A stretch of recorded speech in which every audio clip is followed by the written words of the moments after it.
شہدائے جنگ آزادی بلتستان کے اسمائے گرامی اپنے دامن میں سمیٹا یہ مینار قوم کے محسنوں کی نشانی تو ہے ہی، ساتھ ہی گلگت بلتستان کی سماجی و سیاسی تحریکوں اور آئینی حقوق کے علمبرداروں کی جدوجہد کا عینی شاہد بھی یہی چبوترا ہے۔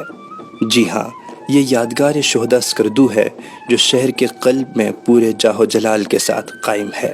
یہی اسکردو کی پہچان ہے اور مرکز نگاہ بھی۔ اس یادگار کو بلتستان کے پولیٹیکل ایجنٹ بنات گل آفریدی نے 1948 کے شہدائے جنگ آزادی بلتستان کی یاد میں تعمیر کرایا تھا۔ بنات گل آفریدی ایک فرض شناس افسر تھے۔ بلتستان کے باسیوں سے انہیں خاص انسیت تھی اور وہ یہاں کے مسائل کے حل کے لیے ہم وقت کوشاں رہتے تھے۔ 1964 میں بنات گل آفریدی جب دوسری بار بلتستان کے انتظامی سربراہ متعین ہوئے تو انہوں نے علاقے کی ترقی کے لیے جو انقلابی اقدامات اٹھائے وہ قابل تحسین ہیں۔ ان کے ترقیاتی منصوبوں میں نیا بازار اسکردو کی تعمیر اور یادگار شہداء کا قیام نمایاں ہے۔ اسکردو کا پرانا بازار جو ڈوگرا دور میں بنا تھا، اس کی جگہ انہوں نے جدید دور کے تقاضوں کے مطابق ایک نئے بازار کے قیام کا فیصلہ کیا، جس میں بڑے شہروں کی طرح دکانیں، ہوٹلز، لائبریری، ڈسپنسری اور PIA آفس سمیت دیگر دفاتر بھی موجود ہوں۔ انہوں نے اس بازار کے عین وسط میں بلتستان کے ان شہداء کی یادگار بنانے کا فیصلہ کیا جنہوں نے جنگ آزادی میں ڈوگروں کے تسلط سے اپنے وطن کو آزاد کرانے میں جانوں کا نذرانہ پیش کیا تھا۔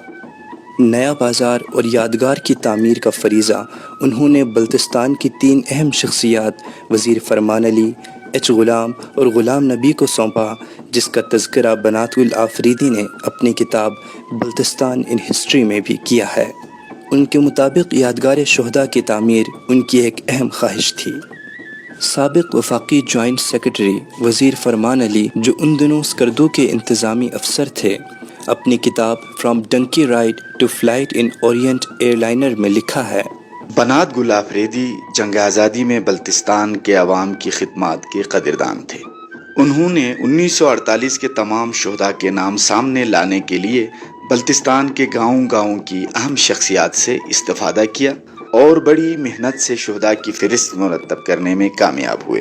یوں سنگ مرمر پر شہداء کے نام کندہ کر کے یادگار پر نصب کر دیا۔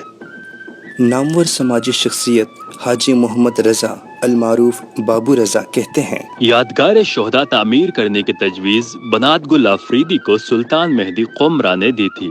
سلطان مہدی شملہ میں قائد اعظم نیشنل گارڈز کے کمانڈر تھے۔ انہوں نے یادگار کی تعمیر کے حوالے سے ایک درخواست بنات گل آفریدی کو پیش کی تھی اور مبلغ 500 روپے بھی بطور تعاون پیش کیے تھے۔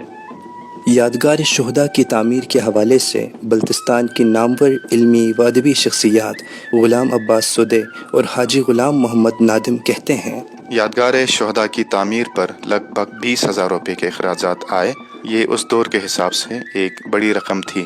یادگار کے مینار کا خاکہ خود بنات گل آفریدی کا ذہنی اختراع تھا۔ اس کی تعمیر کی ذمہ داری ٹھیکیدار قادر اخوند اور رفیع خور کو سونپی گئی تھی، جو چین کے شہر کاشغر کے رہائشی تھے۔ یہ دونوں تجارت کی غرض سے اسکردو آ کر یہیں بس گئے تھے۔ انہوں نے کئی برسوں کی پیشہ ورانہ محنت سے اس یادگار کو تعمیر کیا۔ یادگار میں 2 خاص قسم کے پتھر استعمال ہوئے، ایک سفید پتھر جو کھرپچوں کی چٹان سے نکالا گیا تھا، جبکہ ہرے نما رنگ کا پتھر اسکردو کے نواحی گاؤں قمرا سے لایا گیا تھا۔ ان پتھروں کو بغیر مشینری کے اسکردو اور ہنزا کے ماہر سنگ تراشوں نے مخصوص انداز میں تراشا تھا۔ مقپون خاندان کی بزرگ شخصیت کاچو مہدی علی خان نے اسکردو کے کئی تاریخی و تہذیبی ورثوں کو وجود میں آتے ہوئے دیکھا ہے۔ وہ یادگار شہداء سے متعلق اپنی یادداشتوں کا در کچھ اس طرح وا کرتے ہیں: بنات گل آفریدی کی ذاتی کوششوں سے اس مینار کی تعمیر 1969 میں مکمل ہوئی، تاہم اس کے نقاب کشائی کا اعزاز نئے تعینات ہونے والے پولیٹیکل ایجنٹ ممتاز خان وزیر کے حصے میں آیا۔ ممتاز خان وزیر نے 30 جولائی 1970 کو یادگار شہدائے بلتستان کی رسم نقاب کشائی اپنے ہاتھوں سے انجام دی۔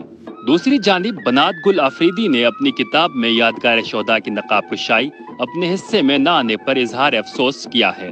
نامور محقق سید محمد عباس کاظمی اور گلگت بلتستان کے سابق سیکرٹری تعلیم و صحت خواجہ مہرداد یوسف کہتے ہیں، اسکردو میں یادگار شہداء کی تعمیر سے شہر کی رونق دوبالا ہو گئی۔ لوگ بڑی چاہ کے ساتھ اسے دیکھنے آتے تھے اور جنگ آزادی کے شہداء کے نام پہ فاتحہ خوانی کرتے تھے۔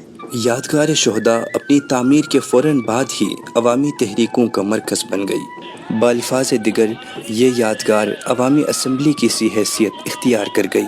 سیاسی و آئینی حقوق کے علمبرداروں اور کارکنوں کی آوازیں اسی پرشکوہ مینار سے ہوتی ہوئی اقتدار کے ایوانوں تک جا پہنچیں۔